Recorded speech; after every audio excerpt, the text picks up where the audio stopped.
Bom, Fernando, você trouxe para nós hoje o tema decepção amorosa.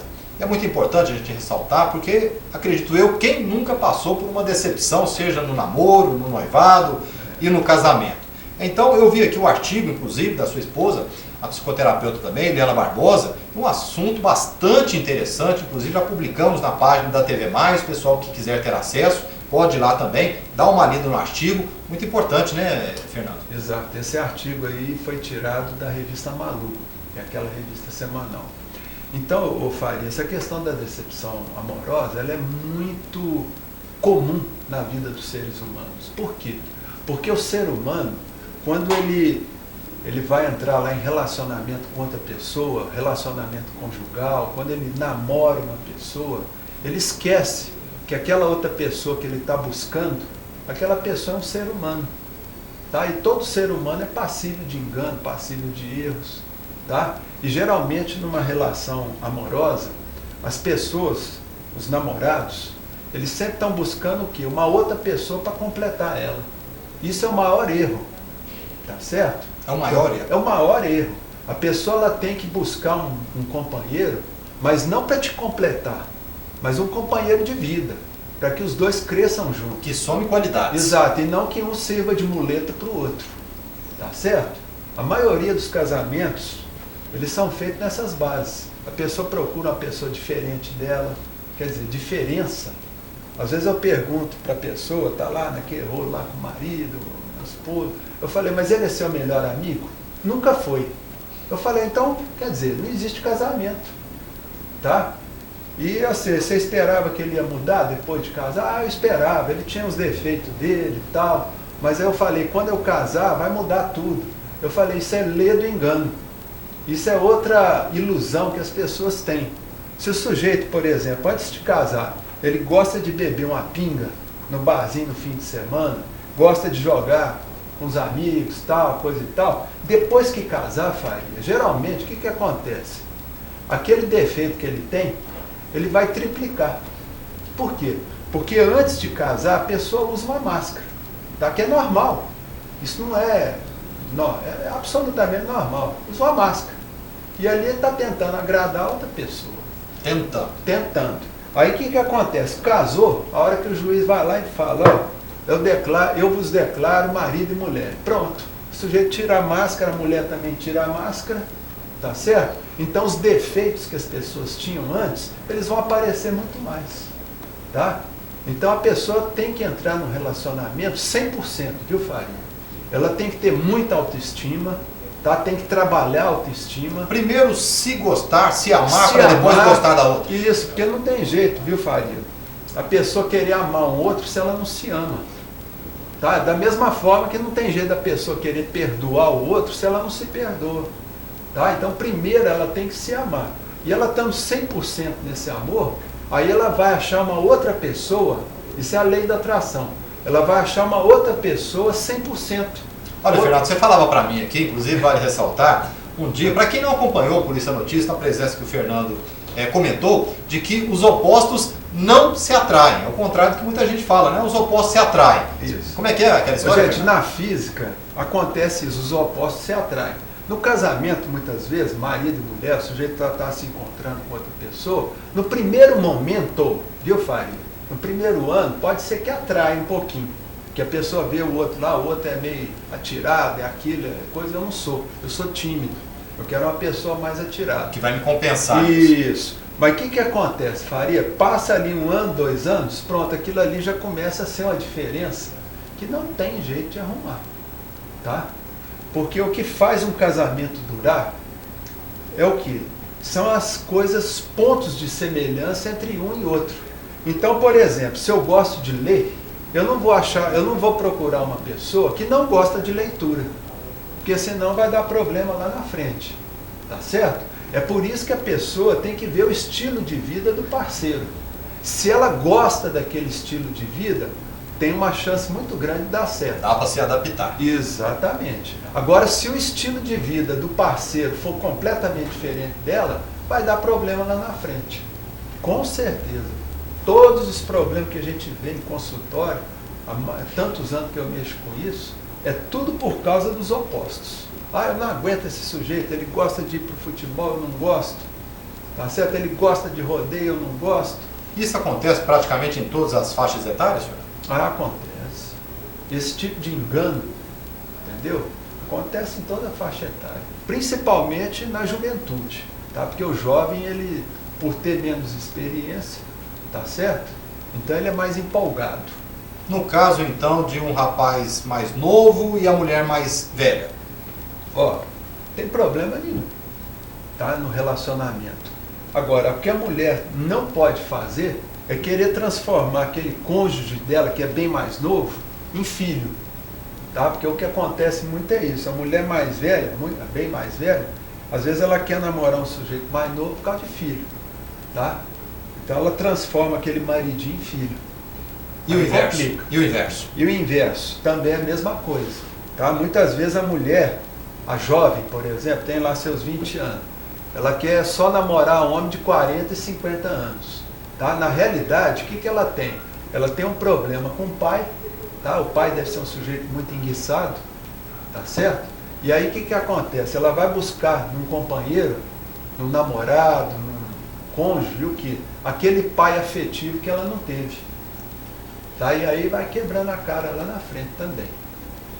Tá? Por isso que a pessoa tem que tomar cuidado. Ó, eu não gosto do papai, então vamos procurar perdoar o pai, antes de querer arrumar um companheiro, senão vai dar problema. Como toda segunda-feira, nós temos a participação, a presença do nosso psicoterapeuta clínico, Fernando Vieira Filho. Então nós vamos rapidamente ao intervalo comercial. Daqui a pouquinho a gente volta já trazendo mais informações da movimentação policial e também falando sobre esse tema abordado hoje, decepção amorosa. Intervalo comercial, a gente volta rapidinho. Hoje, decepção amorosa, que o Fernando trouxe para nós, para estarmos aqui discutindo, abordando, né? É muito interessante, Fernando, porque a gente vê pessoas que não dão certo num determinado relacionamento, separam. E aí parece que tenta conseguir entrar num outro relacionamento para meio que completar aquela relação que faltou na anterior. E aí, Faria, a pessoa quebra a cara pela segunda vez. E se fizer de novo, vai quebrar pela terceira.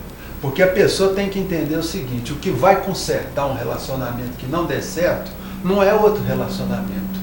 Tá? Ela tem que primeiro voltar para dentro dela, tentar ver o que foi o erro que foi cometido entre um e outro, tá? E entender o seguinte, que para uma relação dar certo, tem que primeiro ter autoestima. Tá? Gostar de si. Exato. E geralmente um homem ou uma mulher, quando sai de um relacionamento, um divórcio, por exemplo, eles estão com a autoestima muito baixa. E geralmente vão cair na mão de outra pessoa com autoestima baixa também para consolar. É aquela pessoa que gosta de ser enfermeira. Você falou da muleta, né? Exato, gosta de ser, porque tem gente que adora ser um ombro amigo. Tem gente que adora ser muleta. Tá certo? E essas muletas não são bons companheiros. Porque eles depois, o que acontece? A pessoa ela começa a jogar expectativa no outro. E depois, o que acontece? A pessoa fica boa, decepciona ela, e ela, toda aquela expectativa que tinha, cai por água abaixo. Então é o que eu sempre falo para as pessoas. Quando você for para um relacionamento, não jogue suas expectativas em cima da outra pessoa.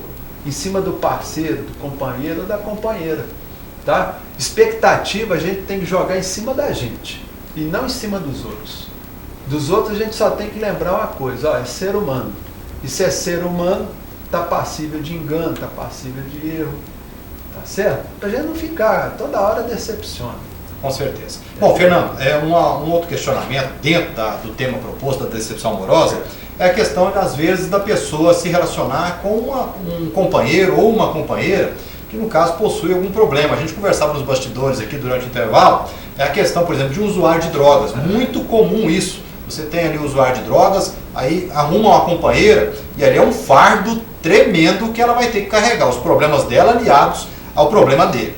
Quer dizer, vai ser uma somatória de problemas e não de soluções. Tá entendendo? É o que eu sempre falo, ó.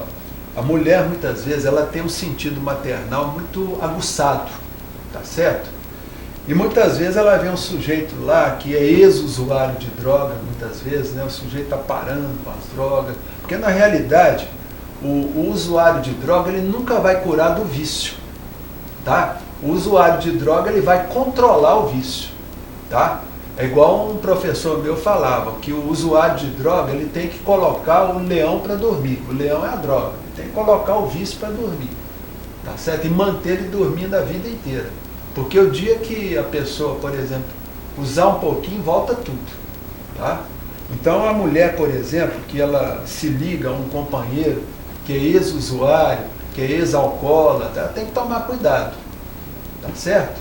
Ela tem que ver se aquela relação que ela está entrando porque admira a pessoa ou se ela está só com pena da pessoa. Porque tem muita mulher que confunde pena com admiração. Tá entendendo, Faria? E assim muito homem também. E isso é ruim, porque você vai carregando um fardo ali e não precisa. Pode. Porque você tem que se ligar a uma pessoa pela admiração. Porque o amor, viu, Faria? A origem do amor é a admiração. Tá? Todo amor ele nasce da admiração. Então, quer dizer, se você vai se relacionar com uma pessoa baseado na admiração, tudo bem. Mas se for baseado na piedade, na compaixão, aí esse amor vai dar problema. Porque a mulher, vamos supor, ela vai namora lá um usuário de droga. Então ela está ajudando ele, está ajudando. E aquilo ali ela vai jogando a expectativa em cima daquilo. E se um cara um dia ele fica bom, e fala assim, eu não quero mais você, porque eu já vi caso assim. Depois que o sujeito melhorou, ele largou a mulher. Tá certo? Que ajudou ele o tempo todo. Aí a pessoa cai num estado de decepção violenta. Total. Entra em depressão, uma confusão. Olha, por isso a notícia, a gente fala que o programa, quando é bom, passa rápido, né? Então vamos rapidamente para o intervalo comercial e já voltamos aí com as últimas informações e o final aqui do bate-papo com o nosso psicoterapeuta clínico, o nosso Fernando Vieira Filho. Intervalo comercial, voltamos em instantes. E eu acompanhei uma reportagem há pouco tempo, já que o assunto hoje é decepção amorosa, falando sobre casais que mesmo separados continuam morando sobre o mesmo teto. E aí, Fernando? Aí tudo bem, ué. Isso aí é o dá para conviver? Dá, ué. Aí convive não como casal, mas como pessoas, amigos, tem um certo nível de amizade. Aí não tem problema. Porque você vê, por exemplo, você já ouviu falar tinha um filósofo francês, Jean-Paul Sartre. Ele era casado com uma outra filósofa, uma outra escritora, e os dois, durante a vida toda de casado, um morava de um lado de Paris, o outro morava do outro lado. E sempre no fim de semana eles iam se encontrar.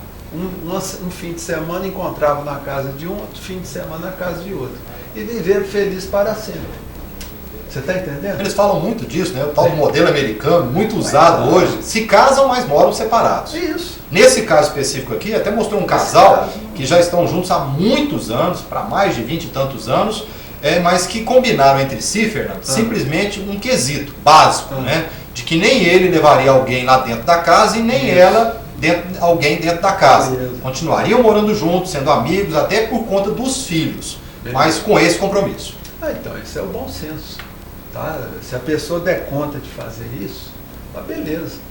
Tá? Porque aí evita despesa de dinheiro, separação, comprar outro apartamento. Você entendeu? É o bom senso.